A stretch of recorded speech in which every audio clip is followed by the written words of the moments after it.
Hello students, जैसे कि हमने क्लास 10th का मैथ्स का सिलेबस स्टार्ट किया हुआ है, तो क्लास 10th में हमने एक्सरसाइज 3.3 हमने स्टार्ट की है। ठीक है, चैप्टर 3 में। तो एक्सरसाइज 3.3 में क्वेश्चन नंबर 1 का question number first, part number first और पार्ट नंबर सेकंड, ये दोनों हम डिस्कस कर चुके थे अपने प्रीवियस लेक्चर में। अच्छा, अगर ये चैप्टर आपको ध्यान से समझना है तो हमारा प्रीवियस लेक्चर देखना आपको बहुत ज़रूरी है। ठीक है, अदरवाइज इस चैप्टर में कुछ भी समझ नहीं आएगा, ये आप याद रखें। ठीक है, अगर आपने हमारा फर्स्ट लेक्चर नहीं देखा है इस वाले चैप्टर का, तो प्ले लिस्ट में लिंक है, वीडियो है, आप प्ले लिस्ट में जा कर के देख सकते हैं। ठीक है, क्लास 10th मैथ्स के नाम से है। ठीक है, तो आगे चलते हैं। अब हम क्वेश्चन नंबर 3 इसका डिस्कस करते हैं। ठीक है, किस तरीके से होगा। मैंने आपको बोला था कि बाकी के 3 क्वेश्चंस आपको अपने घर से ट्राई करने, लेकिन ये वाला क्वेश्चन ट्राई आप कर सकते हैं, लेकिन ये एक अलग टाइप का क्वेश्चन है। तो ये बताऊंगा ये किस तरीके से अलग टाइप का क्वेश्चन है। ठीक है, देखते हैं कैसे ये अलग है। हाँ, क्वेश्चन आप पढ़ लीजिए। इसमें हमें यही गिवन था कि भाई solve the following pair of linear equation by the substitution method. ये जो पेयर ऑफ लीनियर इक्वेशन दे रखी है हमें, यहाँ पर एक्स और वाई की वैल्यू हमें फाइंड आउट करनी है और हमें बताना है कि ये जो पेयर है आपका, ये सब्स्टिट्यूशन मेथड से ही सोल्व करना है आपको। तो मैंने कल बता दिया था सब्स्टिट्यूशन मेथड क्या होता है, कैसे हम अप्लाई करते हैं चीज़ों में। ठीक है, तो मुझे नहीं लगता इसमें कोई प्रॉब्लम होगी, लेकिन अगर फिर भी प्रॉब्लम है तो आप फर्स्ट लेक्चर दोबारा से देख लीजिए, मुझसे कॉन्टैक्ट कर लीजिए। ठीक है, तो 3rd क्वेश्चन हम अपना स्टार्ट करते हैं अब। यस, क्या है 3rd क्वेश्चन में? 2 इक्वेशंस हमें ये गिवन है। मैंने आपको बताया था जो भी इक्वेशन ईजी लगे आप उससे एक वेरिएबल की वैल्यू को फाइंड आउट कीजिए। मुझे फर्स्ट इक्वेशन ईजी लग रही थी, वो छोटी है, थोड़े से कम नंबर्स हैं उसमें, तो मैंने फर्स्ट इक्वेशन मैंने लिखा फ्रॉम इक्वेशन 1। क्या हुआ? 3x minus y is equals to 3, तो y is equals to 3x minus 3, ये आ गया। यहाँ से मैंने y की वैल्यू को फाइंड आउट किया। भाई कल यही तो करते थे हम, किसी एक इक्वेशन से एक वेरिएबल की वैल्यू को फाइंड आउट करते थे, उसको इक्वेशन नंबर 3 मानते थे, मान लिया। अच्छा, ये जो वैल्यू आती थी इसको दूसरी इक्वेशन में पुट करते थे, जिससे वैल्यू को फाइंड आउट किया है। जैसे मैंने यहाँ पर 1 का यूज करके ये वाली वैल्यू फाइंड आउट की है, तो इसको हम इक्वेशन नंबर 2 में पुट करेंगे। कभी भी याद रखना, ऐसा मत कर देना कि 1 से ही आपने वैल्यू को फाइंड आउट किया और 1 में ही पुट कर दिया, तो आपका न्यूमेरिकल गलत हो जाएगा, आंसर नहीं आएगा। ठीक है, तो हमने इक्वेशन नंबर 2 में पुट किया। 2 में पुट करने के बाद हमें क्या मिला? 9 इंटू एक्स माइनस 3, बाई की जगह हमने 3x माइनस 3 पुट कर दिया, इज इक्वल्स टू 9। यहाँ से हमें क्या मिला? 9x minus 9x plus 9 is equals to 9। देखो, प्लस 9x माइनस 9x आपस में डिडक्ट हो गए, कट गए, क्या बचा? 9 इज इक्वल्स टू 9 बचा। अच्छा, अगर ऐसा कोई केस आ जाए, अब देखो यहाँ पर हमें, अगर हमने फर्स्ट और सेकंड क्वेश्चन किया था तो यहाँ पर हमारी x और y की वैल्यू निकल के आई थी, लेकिन यहाँ तो देखो x से x कट ही गया, x की कोई वैल्यू ही नहीं निकल के आई। तो हम क्या बोलेंगे कि यहाँ पर हम x की कुछ भी वैल्यू दे दें तो y की उसके करस्पॉन्डिंग वैल्यू आ जाएगी। यानी कि क्या है? This statement is true for all the values of x की देखो कुछ भी वैल्यू पुट कर दो, यहाँ पर इक्वल ही आना है हमेशा, 9 इज इक्वल टू 9 ही आना है। तो however we do not get specific value of y as a solution। यहाँ से हमें y की कोई भी वैल्यू नहीं मिलेगी। ठीक है, तो हम क्या कहेंगे? hence given equation is has, ये हैज है भाई, इसको सही कर देना अपने नोट्स जब आप प्रिपेयर करें, तो ये हैज है, एज नहीं है, हैज है। हैज इनफाइनाइटली मैनी सॉल्यूशंस, इसलिए हम बोलेंगे कि भाई ये जो है आपके इन वाले इक्वेशंस के पास इनफाइनाइटली मैनी सॉल्यूशंस होंगे, है ना। और जो इक्वेशन हमारी 3 आई थी ना, उसको ही हम आंसर में लिख देते हैं, ये हमारा रूल होता है। ठीक है, कोई प्रॉब्लम इसमें? अगर इसमें कोई प्रॉब्लम हो तो आप मुझे बता दीजिए। ठीक है, इससे आगे अगर हम चलें तो यही एक अलग टाइप का क्वेश्चन था जिसमें इनफाइनाइटली मैनी सॉल्यूशन थे। आपको याद आ रहा होगा, आप 9th में जितने भी क्वेश्चन करते थे पेयर ऑफ लीनियर इक्वेशन के, उसमें इनफाइनाइटली मैनी सॉल्यूशंस ही होते थे। ठीक है, तो वही वाला केस यहाँ पर बनाए, तो कभी भी आपका अगर 9 इज इक्वल टू 9 आ जाए तो आप बोलोगे कि given equation has infinitely many solutions.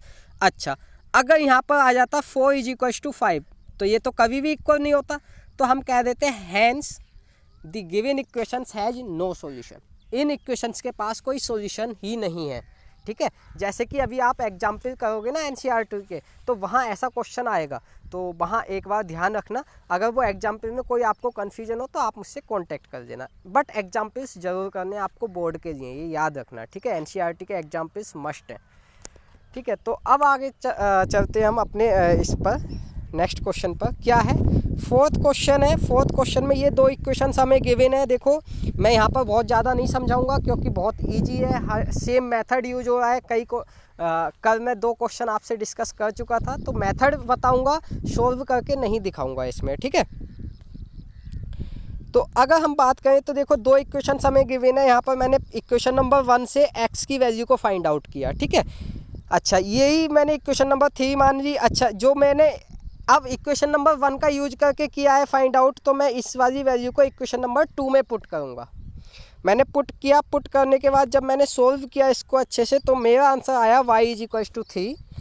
And y की वैल्यू इक्वेशन नंबर 3 में जब पुट की, यही करते थे पहले, इक्वेशन नंबर 2 में पुट करो, 2 से जो निकलेगी वो 3 में पुट करो, तो वहाँ से हमारी x की वैल्यू 2 आ गई, ठीक है। अगर इसमें कोई डाउट है तो आप मुझे बता दीजिए, मैं आपको दोबारा से एक्सप्लेन कर दूंगा, ठीक है।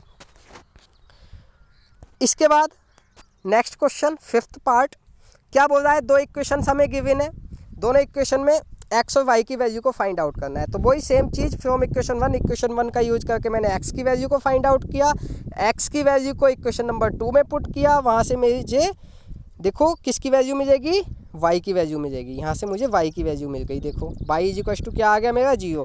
अब ये y = 0 कौन सी इक्वेशन में पुट कर देना है, in equation number 3। Equation number 3 में y = 0 पुट करोगे तो x = 0 आ जाएगा आपका, ठीक है। तो इसमें मुझे नहीं लगता कि शायद कोई प्रॉब्लम है, लेकिन फिर भी प्रॉब्लम है तो आप मुझे ज़रूर बताइएगा, ठीक है। मैं आपको पूरा न्यूमेरिकल विद कैलकुलेशन डिस्कस करके दूंगा, ठीक है। चलो, अगर हम इससे अगला क्वेश्चन देखें तो ये हमें अपॉन वगैरह में गिवन है, ठीक है। तो कोई दिक्कत नहीं है, सिंपल वही मेथड रहेगा। अब देखो हम किसी भी इक्वेशन को लेकर के कर सकते हैं, लेकिन इसमें जो सेकंड इक्वेशन है वो थोड़ी सी मुझे इजी लगी। मुझे लगा कि यहाँ से वैल्यू को फाइंड आउट करना आसान होगा, तो मैंने अब यहाँ से इक्वेशन नंबर 2 से करना स्टार्ट किया। क्या लिखा, फ्रॉम इक्वेशन नंबर 2 से मैंने x y वाली टर्म इधर ट्रांसफ़र कर दी। वहाँ से एलसीएम वगैरह लेने के बाद जब मैंने सोल्व किया तो मेरी x की वैल्यू ये आ गई, देखो। इसको मैंने माना इक्वेशन नंबर 3, और अब जो मैंने वैल्यू फाइंड आउट की थी वो इक्वेशन नंबर 2 का यूज करके की थी। तो अब मैं किस में पुट करूँगा, इक्वेशन नंबर 1 में पुट करूँगा, ठीक है। इक्वेशन नंबर 2 में पुट नहीं कर सकता अब मैं इक्वेशन नंबर 1 में पुट करूँगा, ठीक है। तो मैंने इक्वेशन नंबर 1 में अपनी x की वैल्यू को पुट किया, x की जगह ये पुट किया, देखो यहाँ पर मैंने पुट कर दिया। अच्छा, इसको सोल्व करने के बाद मुझे जो y की वैल्यू मिली वो y की वैल्यू क्या मिली थी। सोल्व करने के बाद एलसीएम वगैरह लेने के बाद आप सोल्व कर सकते हो, पूरा सॉल्यूशन मैंने आपको गिवन दिया है, ठीक है। तो वहाँ से आप देख सकते हो, ठीक है। y की वैल्यू आपकी आ गई 3। अब ये y की वैल्यू 3 आप इक्वेशन नंबर 3 में पुट कर दोगे, तो पुट इन इक्वेशन नंबर 3 क्या आ जाएगा आपका, x की वैल्यू आ जाएगी। देखो x = 2 आ गया। बताइए इसमें कोई प्रॉब्लम, अगर नहीं है तो आगे चलते हैं। अब देखो क्वेश्चन नंबर 2 जो है थोड़ा सा अलग टाइप का है, ज़्यादा नहीं, थोड़ा सा अलग टाइप का है। क्या करेंगे देखते हैं। हमसे बोल रहा है सोल्व, ये दो इक्वेशन हमें गिवन है, इसको सोल्व करना है। उसके बाद hence find the value of m की वैल्यू फाइंड आउट करनी है इस वाली इक्वेशन से, ठीक है। तो क्या करेंगे, पहले इन दोनों इक्वेशन का यूज करके x और y की वैल्यू को फाइंड आउट करेंगे, और उन x और y की वैल्यू को इस वाली इक्वेशन में पुट कर देंगे। तो बताओ m की वैल्यू आ जाएगी कि नहीं आएगी, आ जाएगी। देखते हैं कैसे करेंगे, ये क्वेश्चन पूरा मैं एक्सप्लेन करूँगा आपको, ठीक है। तो देखो दो इक्वेशन हमें गिवन है, इन दोनों इक्वेशन से मैंने इक्वेशन 1 का यूज करके मैंने यहाँ से x की वैल्यू को फाइंड आउट किया, इसको माना इक्वेशन नंबर 3। इस इक्वेशन नंबर 3 को मैंने इक्वेशन नंबर 2 में पुट किया, देखो पुट इन इक्वेशन नंबर 2। तो यहाँ से सोल्व करने के बाद जो मेरी वैल्यू है, यहाँ से सोल्व करने के बाद जो मेरी वैल्यू आएगी वो कितनी आएगी आपकी, y = 5 आ गई।